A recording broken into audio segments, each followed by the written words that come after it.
Good afternoon to a sunny London and Burgundy Unpicked podcast. We are keeping people on their toes, flip-flopping between Bordeaux and Burgundy, a treat for the ears. And I am joined today with Guy. Hello, Joe. Will. Joseph, hello. Oh, full name. And Aaron. Joe, you are as ever a treat for the ears. Thank you. You and my wife are the only people that say that. That's fine. So we are here to talk about one of our most majestic exclusivities. Really, it's nestled in a beautiful village, Chambon-Musigny, in the Côte de Vogüé of Burgundy. We're here to talk about Comte de Vogüé. So, should we start with a bit of history, Guy? Do you fancy sort of kicking us off a bit? I mean, it's obviously got a long history as an estate, but maybe about the people there. Yeah. I'll keep it brief. Yeah, cool. So the domain itself was established in 1450, so it goes back rather a long way. The late Comte Georges, after whom the estate is named, died in 1987, and it's now his descendants who own the domain. The domain is run by a trio of workers there. So Jean-Luc Pépin, who is our contact on the commercial side. Jean Lupatelli, who started in the 21 vintage. This is his third full vintage as winemaker at de Vogüé 2023. And Eric Bourgogne, who is the vineyard manager of long standing.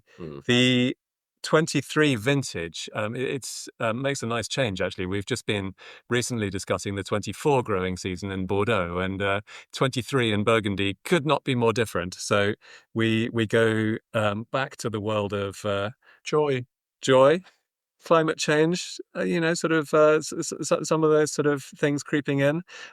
It was a vintage in which we had a lot of heat, and we'll get into that maybe in more detail afterwards. But just to set the scene for de Vogüé itself, the principal Grand Cru that de Vogüé owns and makes is Musigny. They are the reference domain for Musigny, which is one of the great Grand Crus in the Côte de Vogüé.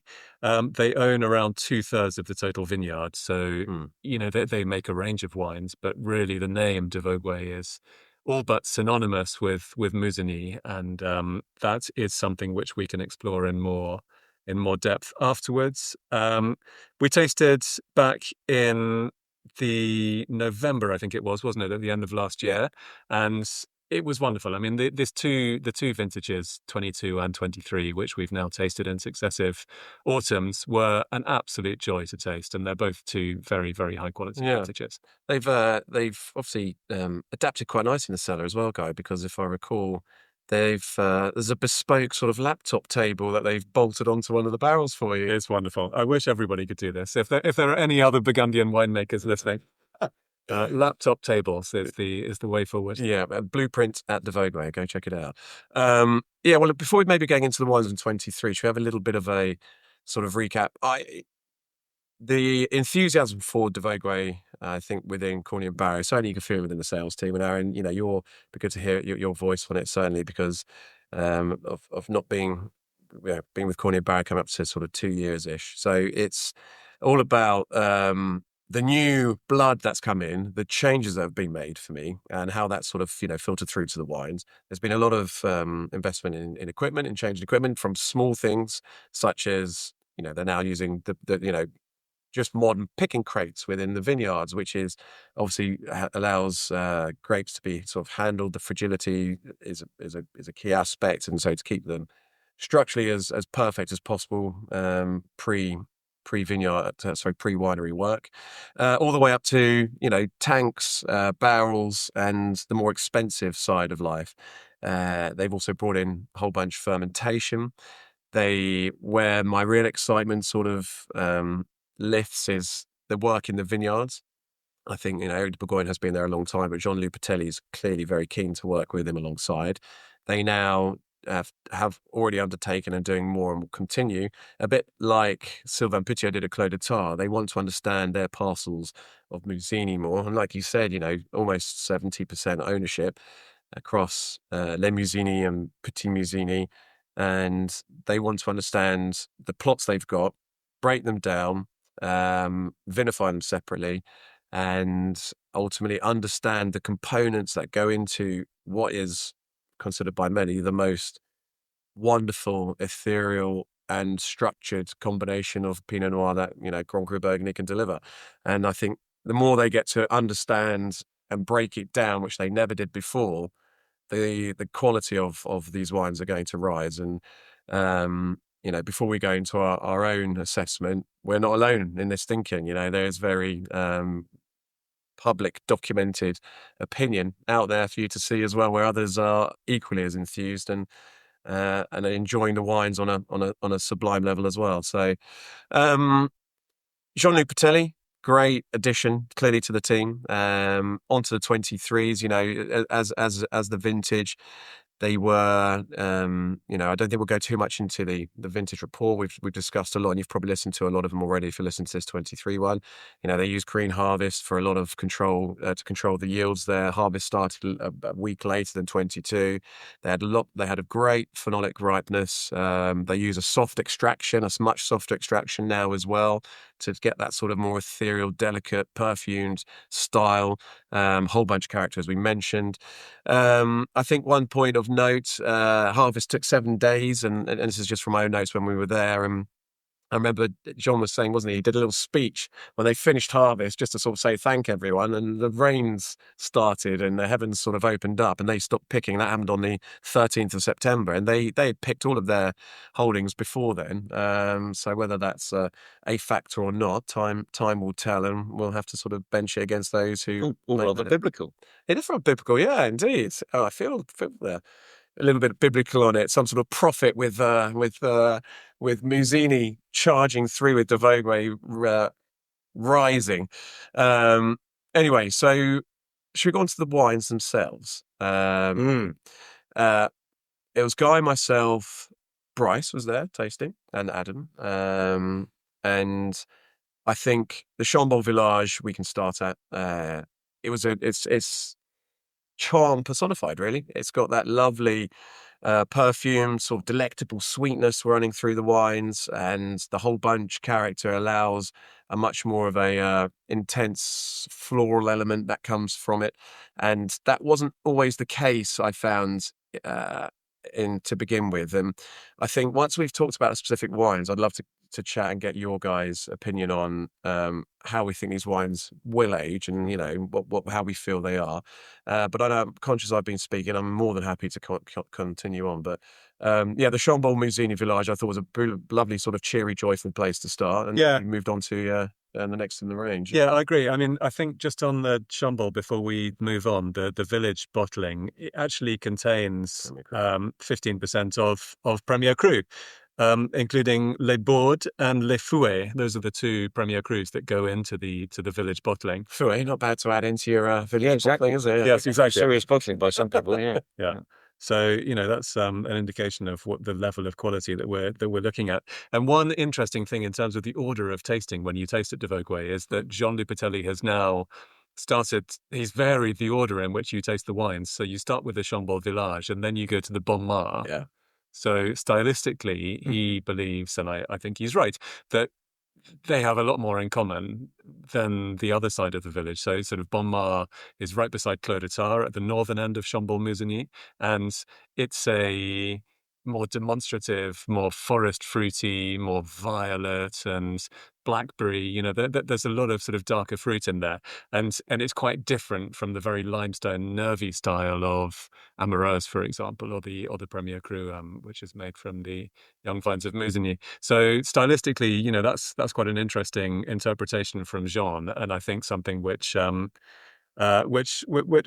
shows the character of the wine rather well. Arguably, I think you could sort of say Bon Mar might be the one that would be undergoing the most change of expression through certainly its personality, and the key traits are there, and maybe also why it's moved into tasting water, because I had a 22 recently I think you did as well, didn't you? Yeah, it was great. And how it's off the bat. I mean, well, let's come back to that afterwards because that's about the wines and how we think they're going to progress. But yeah, sorry, guy, I interrupted. No. So I mean, just on Bon Mar, I mean, I think the 23 Bon Mar is lovely. It's half whole bunch fermentation, which is something, as you mentioned, Joe, that Jean Lupatelli has implemented since he started in the 21 vintage, and that adds a little more sort of buoyancy and pliancy and approachability to the wine. Yeah, it's an exotic note in there now, which I love. Yeah. Yeah. So yeah, very much recommend Bon Mar. And then we'll come back, I guess, to the Premier Cru bottling. This is something which, sadly, I mean, it's a fact of life rather than being sad, I suppose. But as the vines in Musigny get older, the proportion of them that are destined for this Premier Cru voluntarily declassified cuvée have shrunk to the point where I suspect 23 is going to be the final Premier Cru, at least for the time being, until they do another wide-scale replanting. So it's a snapshot of a wine which is much loved. I mean, you can see why people love it because it's got all of the character of Musigny. It's a little bit more approachable.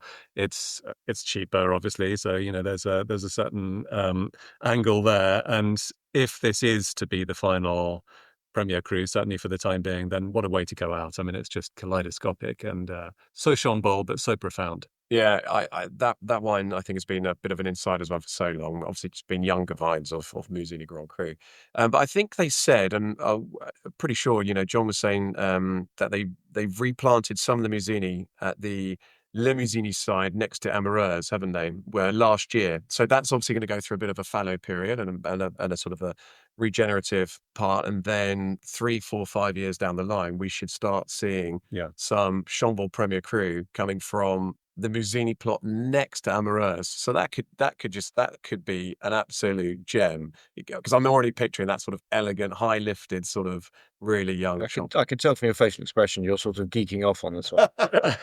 Guido once told me off for recommending a wine that never managed to get out to many customers, and I'm going to tell you off for that.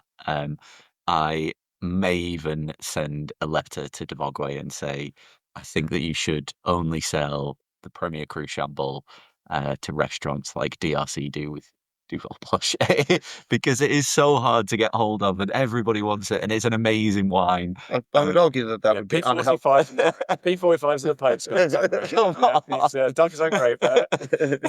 It's such a great wine, but every time we talk about it, I'm like, you need to try and use it instead. In 23, we had 90 bottles. It's at Halleck. There you go. Yeah, it's just yeah. So we should stop talking about it in that case. Yeah, awful wine. It's like Mr. Brett Smith and Comte. Yes, in Domaine Smith. Well, why don't we move on to Amoureuse then, because that's so much bigger. Amoureuse is made from 0.56 hectares, of which 0.27 have been uprooted and are currently undergoing replanting. So it's, you know, almost as tiny as the Premier Cru. It's very good. I mean, you know, we'll briefly mention it. It's academic, sadly, for most of us who will never get our hands on a bottle, but it's from almost pure limestone soils. It's got the sort of utmost expression of this filigree texture with the soaring kind of perfume of Chambord Musigny. It does the two things side by side. It's weightless, but it's a wine that fills your mouth with volume. It's quite extraordinary. Yeah, no, lithe, lifted, and supple was the 3 words I underlined in mine. It's that ethereal element is just it's magical, isn't it? Yeah. So let's move on in that case to, well, we talked about Bon Mar, so let's talk about Musigny itself. Yeah, the big dog. Shall I start? I wasn't calling you dog. He's carrying responding. Yeah.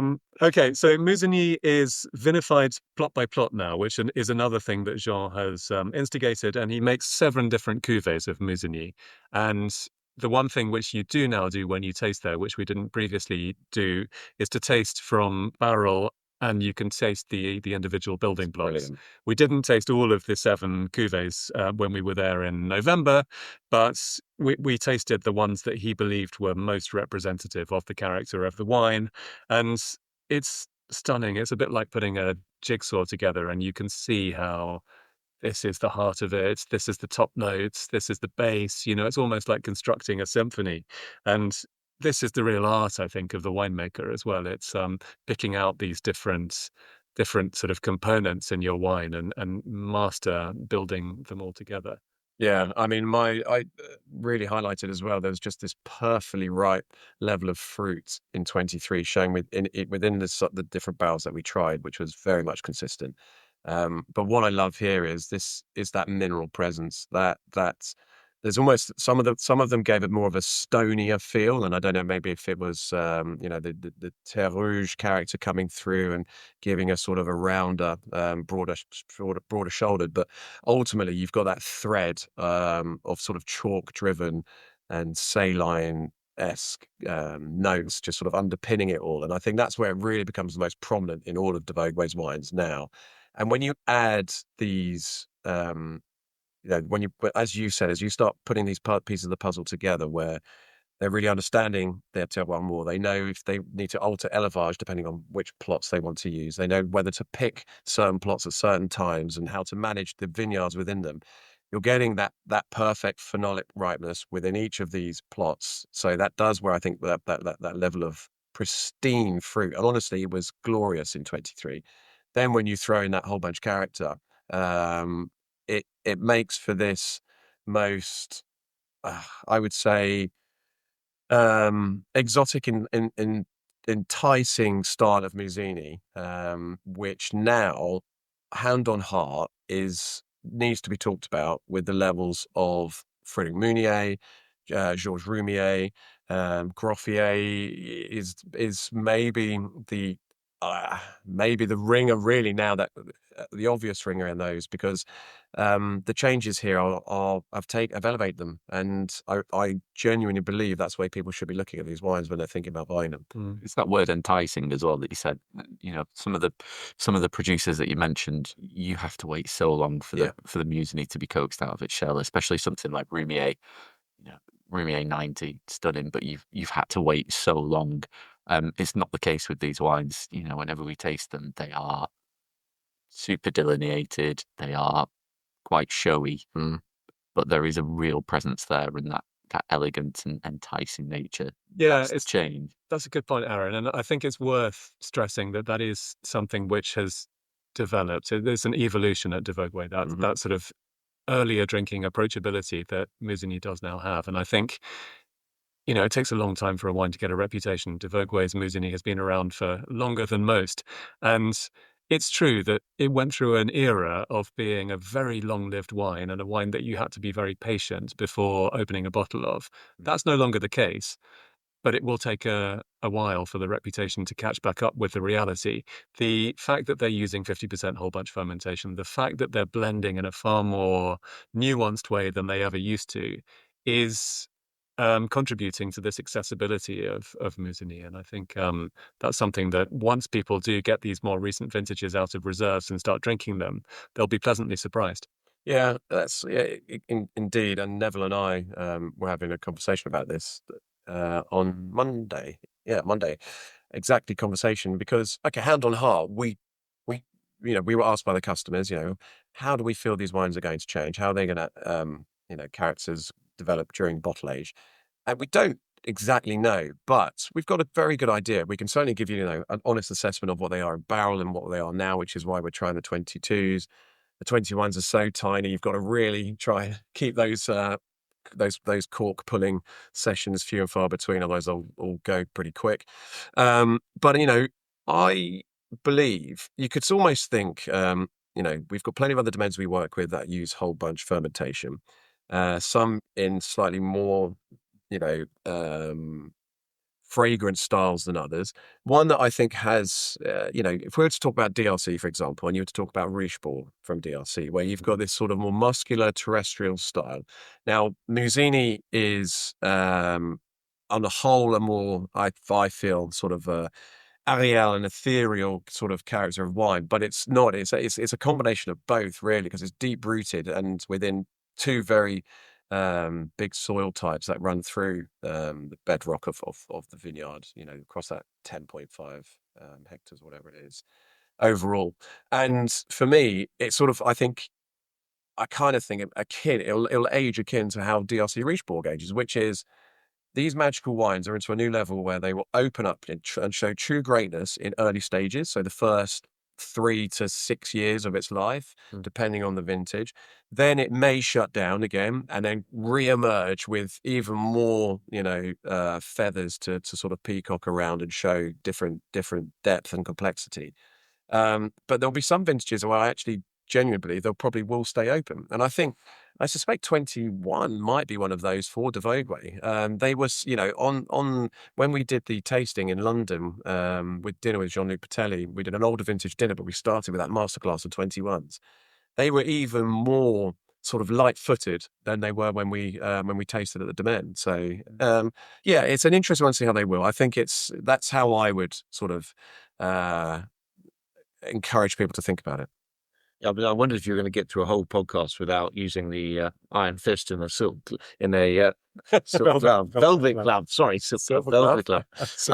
But it's. I mean, I think it would also be interesting once we've talked probably about the Musigny Blanc, just to go back to what vintages are drinking well now. Because I'm the only sort of the oldest fart here and can remember when we took on the agency in 2003 vintage in 2005. And so there are certainly some cracking wines that people have in their cellars that they should be getting going with, even from the stage when de Vogüé was more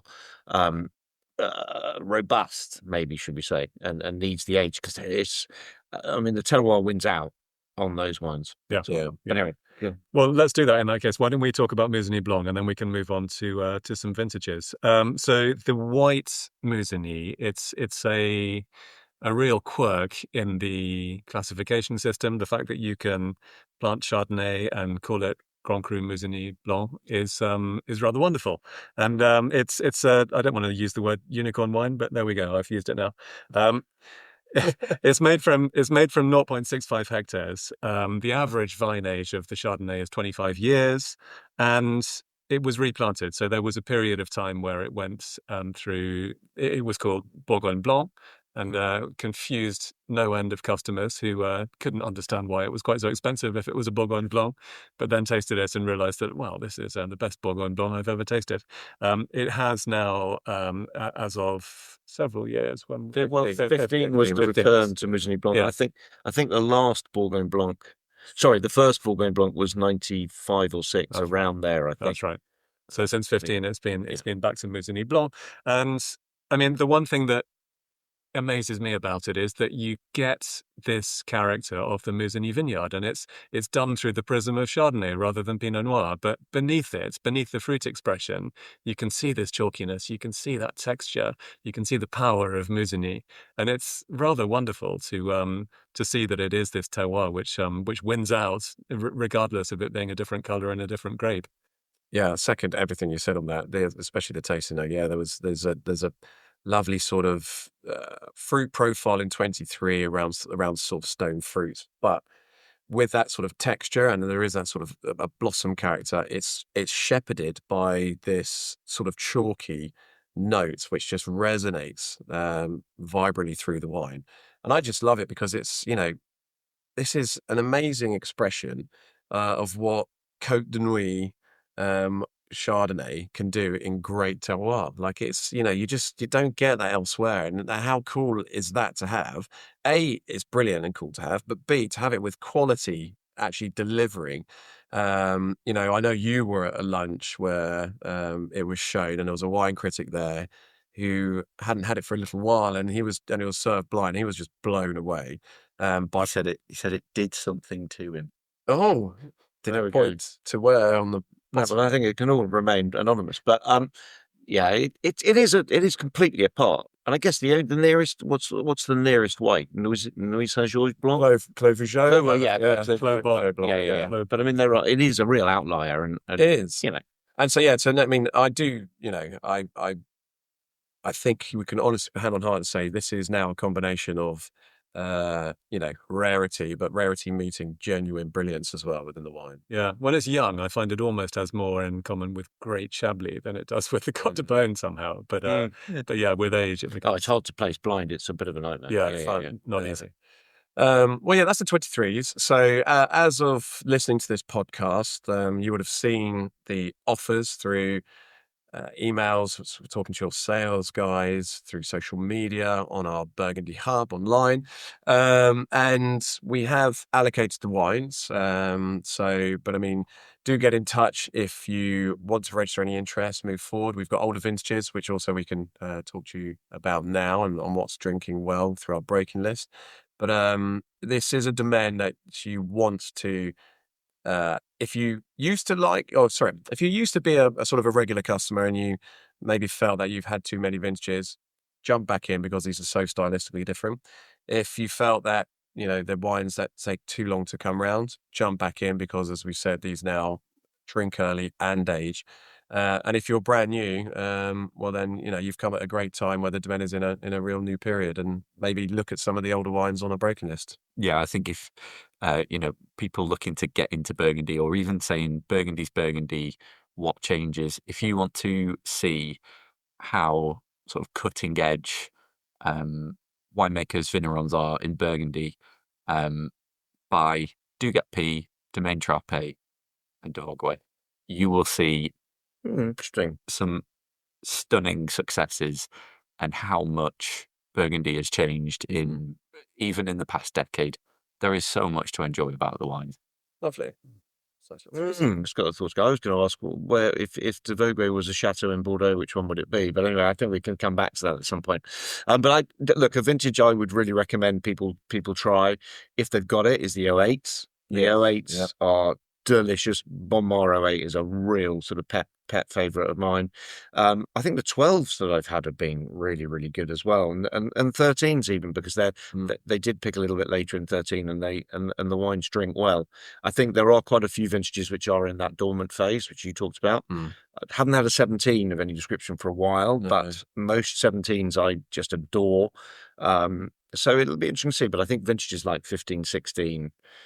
18, 19 are probably sleepers for now, but I think if you go back, 04s in fact, 4s and 8s I've had and really enjoyed the slightly more tender and the vintages, which is often one of my obsessions, where Burgundy might be more famous for making white, actually translates really well because you have a little bit less density, and therefore it shows you a little bit more of the sort of peacock's tail a little bit earlier. Yeah, I think from my opinion on the drinking, first of all, shout out to 15. 15 de Vogüé is immense, by the way. It is going to take a little while to come around, but it's going to be stunning. I remember when we tasted that from barrels, blown away. Different regime at the time, different philosophy with Francois Millet in charge. But if I was to probably look at doing a dinner and I was a horizontal of de Vogüé, I would agree with you. I think 08 is probably I'd look at, or I'd look at 2001. I think those two are in good places. If you really wanted to go back to older, the sort of the bigger opulent vintages still at the Grand Cru level aren't there yet. So 99s, 02s, 05s, 09s, I wouldn't look at Bonmar and Musigny necessarily. I think you could have a lot of joy with the Chambon Musigny and the Premier Cru from those vintages, definitely. But if you're looking to want to have proper maturity within Musigny and Bonmar, then I'd say the earliest way you want to, and probably not many people are going to have it, is 1993. I think that's an absolute joy. The 1990s was in a good phase. I think if you've got that, hold on to it, because it feels like it's sort of almost becoming a little bit sullen again, and I think it will need a bit more time to go on to the next level. But these are wines which were going through a different going through a different focus of different people at the time. So best of both worlds, buying some of the older style and getting on board with the new. Cool. Well, look, anyone want to add anything else? Well, I mean, just to say the prices this year are compelling. Yeah. I mean, we commend them to you on the basis of their quality alone, but the prices this year have reflected, well, whether it's the current market or whether it's people's current sort of how wealthy people currently feel or whatever it might be. There are some no-brainers within the de Vogüé range this year. So I would very much encourage you to look at it from that basis as well. Yeah, I echo that. I mean, Musigny, it came down significant on 22. So it's just a great, again, sign of what the Domaine is doing in terms of evolution. But under 2003 for the first time in a long time, and it's staggeringly good. So for me, yeah, that's if I was to pick one wine, that is where I was, just because of the true greatness of what that wine will be for that price. And if you're wanting the same level of true greatness, potential true greatness, you're looking at these bigger names that we talked about. You're looking at Rumia, you're looking at DRC, you're looking at Dujac, you're looking at those. So this is the level at which it's comfortably punching now more than ever. Agreed. Yeah. Well, thanks very much, chaps. Cheers. Well done. Yeah. Make sure you put a hat on. It's very hot out there, Aaron. Factor 50 all the way, Joseph. Yeah. And make sure you've got a white shirt and lunch. Make sure you put a bib on across your lunch. Don't want any spaghetti bolognese. That's our job. Yeah. And Guy, looking splendid. Thank you very much. Great work. It won't last. Thanks, Joe. Bye.